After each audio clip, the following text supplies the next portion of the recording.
Antes de iniciar, ajuste seus fones, tenha o livro em mãos e entre neste círculo de saber. Que cada palavra seja uma chama acesa, iluminando os mistérios que aguardam por você.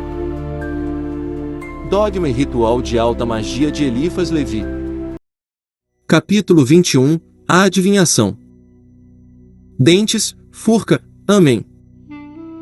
O autor deste livro ousou muito na sua vida e nunca um temor reteve cativo seu pensamento. Não é, entretanto, sem verdadeiro terror que chega ao fim do dogma mágico.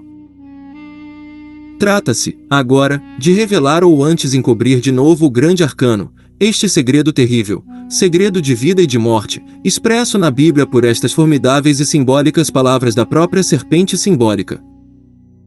Ine qua comore emini. Segunda sede eritis. Terceira sicut di. Quarta scientis bonum e malum. Um dos privilégios do iniciado ao grande arcano e que resume todos os outros é a adivinhação. Conforme o sentido vulgar da palavra, adivinhar significa conjeturar o que se ignora, mas o verdadeiro sentido da palavra é inefável à força de ser sublime. Adivinhar, divinari, é exercer a divindade. A palavra divinus, em latim, significa mais e outra coisa que a palavra divus, cujo sentido é equivalente ao homem-deus. Devin, em francês, contém as 4 letras da palavra Dieu, mais a letra N, que corresponde, pela sua forma, ao hebraico e que exprime, cabalística e hieroglificamente, o grande arcano, cujo símbolo no tarô é a figura do pelotiqueiro. Aquele que entender perfeitamente o valor numeral absoluto de multiplicado por N. Com a força gramatical do N final nas palavras que exprimem ciência, arte ou poder, depois adicionar as 5 letras da palavra devem, de modo a fazer entrar 5 em 4, 4 em 3, 3 em 2 e 2 em 1. Traduzindo o número que achar em letras hebraicas primitivas, escreverá um nome oculto do grande arcano, e possuirá uma palavra de que o próprio santo tetragrama é simplesmente o equivalente como que a imagem. Ser adivinho, conforme a força da palavra, é, pois, ser divino, alguma coisa mais misteriosa ainda. Os 2 sinais da divindade humana, ou da humanidade divina, são as profecias e os milagres. Ser profeta é ver adiantadamente os efeitos que existem nas causas, é ler na luz astral, fazer milagres é agir sobre o agente universal e submetê-lo à nossa vontade. Perguntarão ao autor deste livro se é profeta e taumaturgo. Que os curiosos procurem e leiam tudo que ele escreveu antes de certos acontecimentos que se realizaram no mundo. Quanto ao que teria podido dizer ou fazer, se contasse, e que nisso houve alguma coisa maravilhosa, dariam crédito à sua palavra.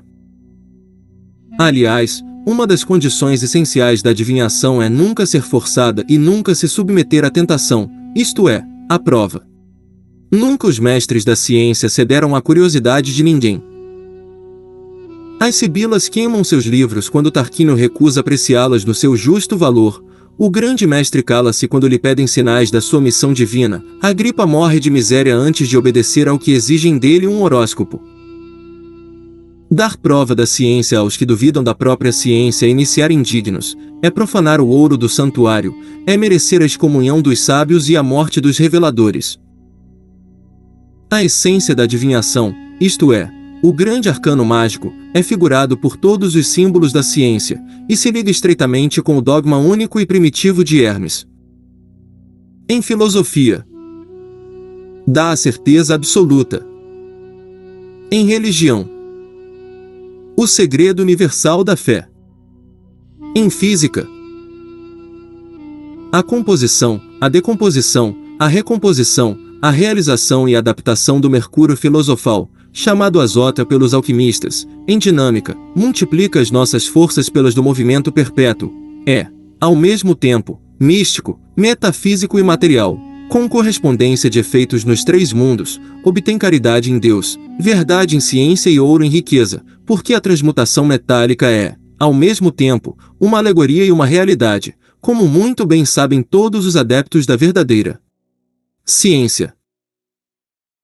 Sim, Podemos real e materialmente fazer ouro com a pedra dos sábios, que é uma amálgama de sal, enxofre e mercúrio combinados 3 vezes em azótea por uma tríplice sublimação e uma tríplice fixação.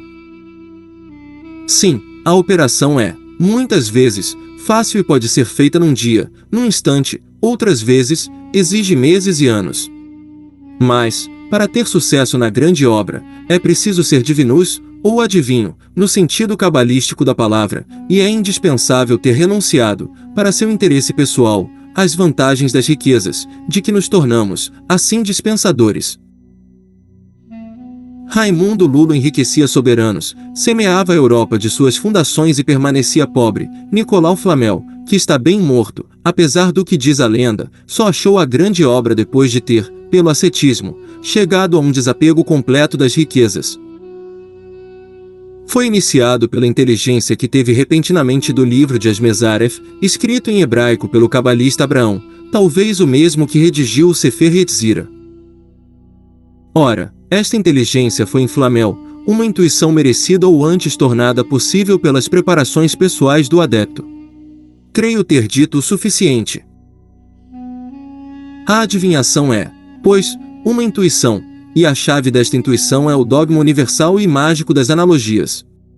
É pelas analogias que o mago interpreta os sonhos, como vemos na Bíblia, que o patriarca José o fazia outrora no Egito, porque as analogias nos reflexos da luz astral são rigorosas como os matizes das cores na luz solar, e podem ser calculadas e explicadas com grande exatidão. É somente indispensável conhecer o grau de vida intelectual do sonhador, e pode-se revelá-lo inteiramente a si mesmo pelos seus próprios sonhos até deixá-lo profundamente admirado. O sonambulismo, os pressentimentos e a segunda visão são simplesmente uma disposição, quer acidental, quer habitual, a sonhar num sono voluntário ou acordado, isto é, perceber os reflexos analógicos da luz astral. Explicaremos isto até a evidência no nosso ritual, quando dermos o meio tão procurado de produzir e dirigir regularmente os fenômenos magnéticos.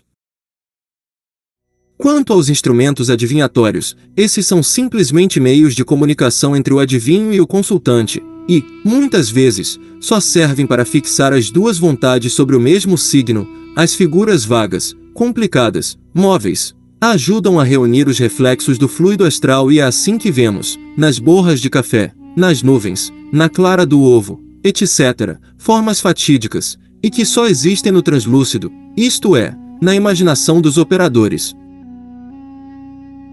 A visão na água se opera por ofuscação e fadiga do nervo óptico, que cede as suas funções ao translúcido e produz uma ilusão do cérebro, que toma por imagens reais os reflexos da luz astral. Por isso as pessoas nervosas, tendo vista fraca e imaginação viva, são mais próprias a este gênero de adivinhação, que tem sucesso principalmente quando é feita por crianças.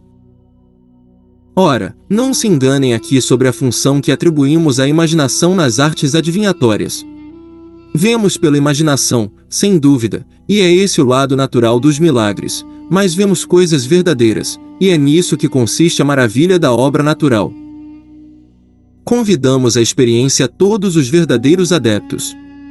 O autor deste livro experimentou todos os gêneros de adivinhação, e obteve resultados sempre proporcionais à exatidão das suas operações científicas e à boa-fé dos seus consultantes. O Tarô, este livro milagroso, inspirador de todos os livros sagrados dos antigos povos, é, por causa da exatidão analógica das suas figuras e dos seus números, o instrumento mais perfeito de adivinhação que possa ser empregado com inteira confiança. Com efeito, os oráculos desse livro são sempre rigorosamente verdadeiros, ao menos num sentido, e, quando nada prediz, sempre revela coisas ocultas e dá aos consultantes os mais sábios conselhos. Aliette.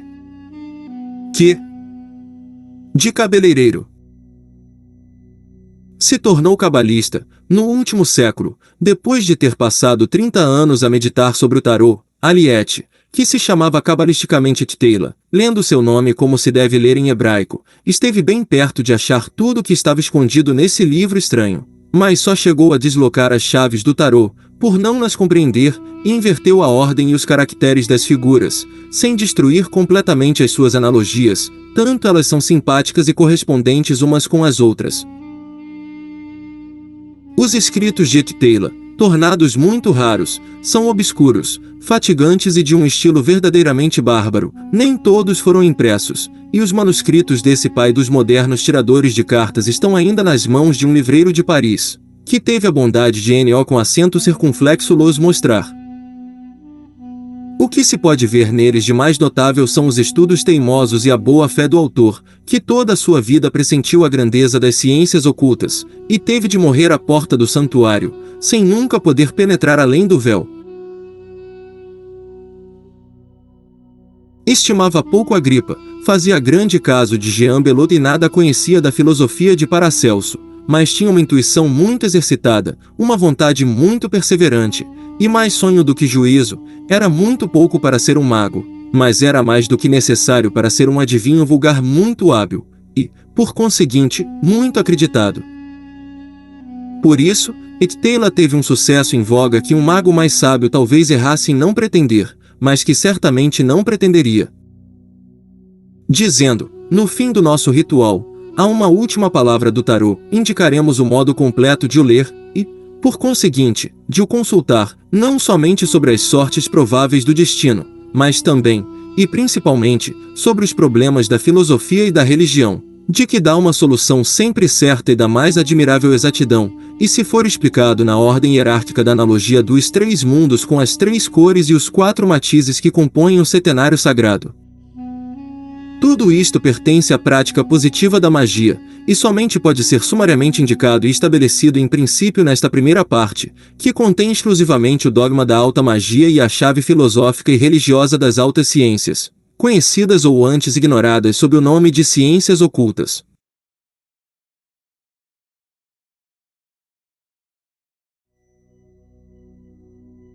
Aqui você encontra leituras, reflexões e estudos de livros clássicos e modernos sobre magia, espiritualidade e filosofia esotérica. Um espaço para mergulhar nos mistérios ocultos e expandir a consciência. Inscreva-se e caminhe conosco pelos caminhos ocultos do saber.